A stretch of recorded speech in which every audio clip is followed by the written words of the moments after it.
4 ವರ್ಷ 5 ವರ್ಷದ ತನಕ ನಮ್ಮಲ್ಲೇ ಕಾರ್ಯನಿರ್ವಹಿಸಬಹುದು.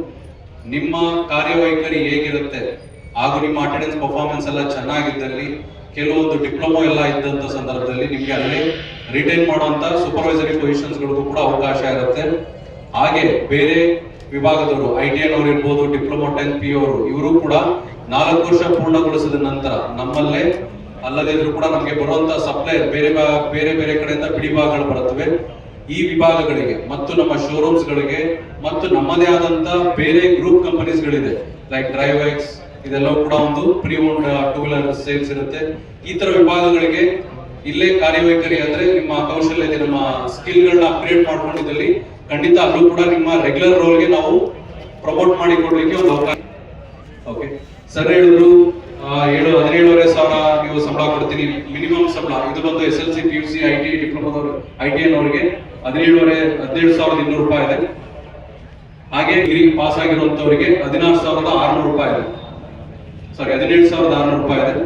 ಹಾಗೆ ಇದ್ರ ಜೊತೆಗೆ ಅಟೆಂಡೆನ್ಸ್ ಇನ್ಸೆಂಟಿವ್ ಅಂತೇಳಿ 1,050 ರೂಪಾಯಿ, ರಿಟೆನ್ಷನ್ ಬೋನಸ್ ಅಂತೇಳಿ 500 ರೂಪಾಯಿ ತಿಂಗಳಿಗೆ. ಇದೆಲ್ಲವನ್ನು ನೋಡಿದ್ರೆ ಸುಮಾರು 18,000 ಚಿಲ್ಲರೆ ITI SLC ಅವ್ರಿಗೆ ಸಿಗುತ್ತೆ, ಡಿಪ್ಲೊಮಾದವರಿಗೆ 19,000 ಇರುತ್ತೆ. ಸರ್ ಒಂದು ರಿಕ್ವೆಸ್ಟ್ ಮೇರೆಗೆ ನಾವು ಇದೇ ಒಂದು ವೇದಿಕೆಯಲ್ಲಿ ನಮ್ಮ ಮ್ಯಾನೇಜ್ಮೆಂಟ್ ಇಂದ ಅಪ್ರೂವಲ್ ಕೂಡ ಪಡ್ಕೊಂಡಿದ್ದೇವೆ.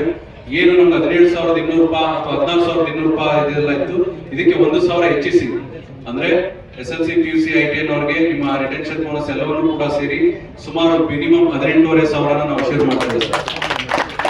ಹಾಗೆ ಡಿಪ್ಲೊಮಾ ಡಿಗ್ರಿ ಮಾಡಿರುವಂತವರಿಗೆ ಮಿನಿಮಮ್ ಕ್ಲಿಯರ್ ಆಗಿರುವಂತವರಿಗೆ 20,000 ಅಂದ್ರೆ 18,500 ಇತ್ತು. ಈಗ ಸರ್ ಒಂದು ಮಾತಿಗೆ ನಾವು ಒಂದು ಆದ್ಯತೆಯನ್ನ ನೀಡಿ ಅದನ್ನ ಇನ್ನೂ 1,000 ಹೆಚ್ಚು ಮಾಡಿ ಸುಮಾರು 20,000ದವರೆಗೆ ಆ ಸ್ಯಾಲರಿನ ಇನ್ಕ್ರೀಸ್ ಮಾಡ್ತಾ ಇದ್ದಾರೆ. ಸೊ ಕೇವಲ ಸ್ಯಾಲರಿ ಮಾತ್ರ ಅಲ್ಲ, ನಮ್ಮಲ್ಲಿ ಊಟ ತಿಂಡಿ ಕಂಪನಿಯಲ್ಲಿ ಪ್ರತಿ ಬರುವಂತ ಯಾರಿಗೂ ಕೂಡ ಹಾಗೆ ಕಳಿಸಲ್ಲ.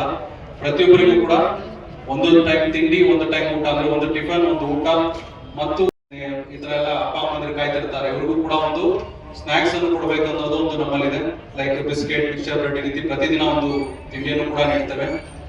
ಇದೆಲ್ಲವೂ ಕೂಡ ಅನ್ಲಿಮಿಟೆಡ್ ಆಗಿರುತ್ತೆ. ಎಕ್ಸ್ ಸ್ನಾಕ್ಸ್ ಪ್ಯಾಕ್ಸ್ ಎಲ್ಲವೂ ಕೂಡ ಅನ್ಲಿಮಿಟೆಡ್ ಆಗಿರುತ್ತೆ. ಇದಕ್ಕೆ ತಿಂಗಳಿಗೆ 100 ರೂಪಾಯಿ ಮಾತ್ರ ಚಾರ್ಜ್ ಮಾಡ್ತೇವೆ, ಯಾಕಂದ್ರೆ ಫ್ರೀ ಆಗಿ ನೀಡಬಾರ್ದು ಅನ್ನೋ ಉದ್ದೇಶದಲ್ಲಿ 100 ರೂಪಾಯಿಯನ್ನು ಮಾತ್ರ ಚಾರ್ಜ್ ಮಾಡ್ತೇವೆ.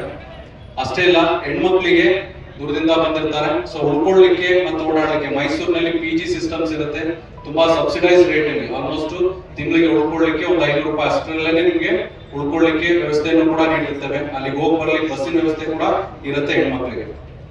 ಓಕೆ, ಹಾಗೆ ಎಲ್ಲರಿಗೂ ಕೂಡ ಇನ್ನ ಬೇಕಿರುವಂತಹ ಸೇಫ್ಟಿ ಇರ್ಬೋದು, ಯೂನಿಫಾರ್ಮ್ ಶೂಸ್ ಎಲ್ಲವನ್ನು ಕೂಡ ನೀಡ್ತೇವೆ. ಸೊ ಇನ್ನ ಹೆಚ್ಚಿನ ಮಾಹಿತಿ ಇದ್ರ ಬಗ್ಗೆ ನಮ್ಮ ಇಂಟರ್ವ್ಯೂ ಟೈಮ್ ಅಲ್ಲೂ ಕೂಡ ತಿಳಿಸ್ಕೊಡ್ತೇವೆ. ಸೊ ಇವತ್ತಿನ ನಮ್ಮ ಪ್ರೊಸೀಜರ್ 1-to-1 ಇಂಟರ್ವ್ಯೂ ಇರುತ್ತೆ. ಎಲ್ಲರೂ ಕೂಡ ರಿಜಿಸ್ಟರ್ ಆದ ನಂತರ ಒಬ್ಬರಿಗೆ 1-to-1 ಇಂಟರ್ವ್ಯೂನ ಸಂದರ್ಶನವನ್ನ ಮಾಡ್ತೇವೆ. ಸಂದರ್ಶನ ಆದ್ಮೇಲೆ ಇವತ್ತು ಮಧ್ಯಾಹ್ನನೇ ನಿಮ್ಗೆಲ್ಲವೂ ಕೂಡ ಒಂದು ಆಫರ್ ಲೆಟರ್ ಅಥವಾ ಕಾಲ್ ಲೆಟರ್ ಕೂಡ ಸೆಲೆಕ್ಟ್ ಆಗಿರುವಂತವರಿಗೆ ಕಾಲ್ ಲೆಟರ್ ಕೂಡ ಇಶ್ಯೂ ಮಾಡ್ತೇವೆ. ಸೊ ಇದಾದ ನಂತರ ಇಮಿಡಿಯೇಟ್ ಆಗಿ ನೀವು ಕಾಯೋದೇ ಅವಶ್ಯಕತೆ ಬೇಡ. ಸೋಮವಾರದಿಂದ ನೆಕ್ಸ್ಟ್ ಬುಧವಾರದ ತನಕ 3 ದಿನದ ಕಾಲಾವಕಾಶ ಇರುತ್ತೆ. ನಿಮ್ಗೆ ಅನುಕೂಲ ಆಗೋ ರೀತಿಯಲ್ಲಿ ಸೋಮವಾರನೇ ಬಂದ್ರು ಕೂಡ ನಾನು ಅವತ್ತೇ ನಿಮ್ದೆಲ್ಲ ಡಾಕ್ಯುಮೆಂಟ್ಗಳು like marks card, Aadhaar card, bank passbook, photo, ನಿಮ್ಮ ಬೇಸಿಕ್ ಡಾಕ್ಯುಮೆಂಟ್ಗಳು ತಗೊಂಡು ಬಂದ್ರೆ ನಾವು ಡಾಕ್ಯುಮೆಂಟ್ ವೆರಿಫಿಕೇಶನ್ ಮತ್ತು ಕೆಲವೊಂದು ಅಪ್ಲಿಕೇಶನ್ ಫಿಲ್ ಮಾಡಿಸ್ತೇವೆ. ಇದು ಮಾದರಿ ಅಲ್ವಾ? ಅದೇ ರೀತಿ 12 ಗಂಟೆಗೆ ಕವಿತಾ ಅವರು ಬರ್ತಾರೆ. ಅವರು ಅವತ್ತಿನ ದಿನ ಕೆಲಸಕ್ಕೆ ಸೇರಿದ್ದು ಕೇವಲ 7,000 ರೂಪಾಯಿಗೆ ಬೆಂಗಳೂರಿಗೆ ಹೋಗಿ ಮುಗಿಸ್ಕೊಂಡು ಬಂದರು. ಅವಳ ಶಿಸ್ತು, ಅವಳ ಶ್ರಮ, ಅವಳ ಡೆಡಿಕೇಶನ್, ಅವಳ ತ್ಯಾಗ, ಅವಳ ತಾಯಿಗೆ ಅನ್ನೋದಕ್ಕೆ ಇವತ್ತು ಭಾರತ ದೇಶವೇ ತಲೆಬಾಗಿ ಅವರಿಗೆ ನೈಟಿಂಗೇಲ್ ಪ್ರಶಸ್ತಿ. ಅದು ನರ್ಸಿಂಗ್ ಕ್ಷೇತ್ರದ ಭಾರತದ ಇದ್ದಂಗೆ. ಆ ಹೆಣ್ಮಗಳು ಇವಾಗ ವೇದಿಕೆಗೆ 12 ಗಂಟೆಗೆ ಬರ್ತಾರೆ. ಅವರು ಕೂಡ ಚಿನ್ನದ ಒಂದರ ನಮ್ಮ ತಾಯಿ ಹೆಸರು ಅವರಿಗೆ ತೋರಿಸಿ ಹುಣಸೂರಿನ ಒಂದು ಗೌರವವನ್ನು ಕೊಟ್ಟು ನಿಮಗೆ ಮೋಟಿವೇಶನ್ ಆಗಿದೆ ಅಂತ. ಸಾಮಾಜಿಕ ಪ್ರಶಸ್ತಿ ಅಂದರೆ ಹೆಮ್ಮೆ ಅಲ್ವಾ? ಆ ಕಾರ್ಯಕ್ರಮದಲ್ಲಿ ಇದ್ದು ಅವರಿಗೆ ಮಾತಾಡಿಸ್ಕೊಂಡು ಅವ್ರ ಜೊತೆ ಸೆಲ್ಫಿ ತಗೊಂಡು ಯಾರು ನಮ್ಮಂಥ ರಾಜಕಾರಣಿಗಳನ್ನ ತಗೊಳ್ಬೋದು ಅಂತ ನೈಟಿಂಗೇಲ್ ಪ್ರಶಸ್ತಿ ಕೊಡೋದು, ಸೆಲ್ಫಿ ಹೊಡಿಸ್ಕೊಂಡ್ರೆ ನಿಮ್ಮ ಏನು ವಾಲ್ಪೇಪರ್ದು ಒಂದು ಯೋಗ್ಯತೆ ಬರುತ್ತೆ ಅಂತ ಹೇಳ್ತಾ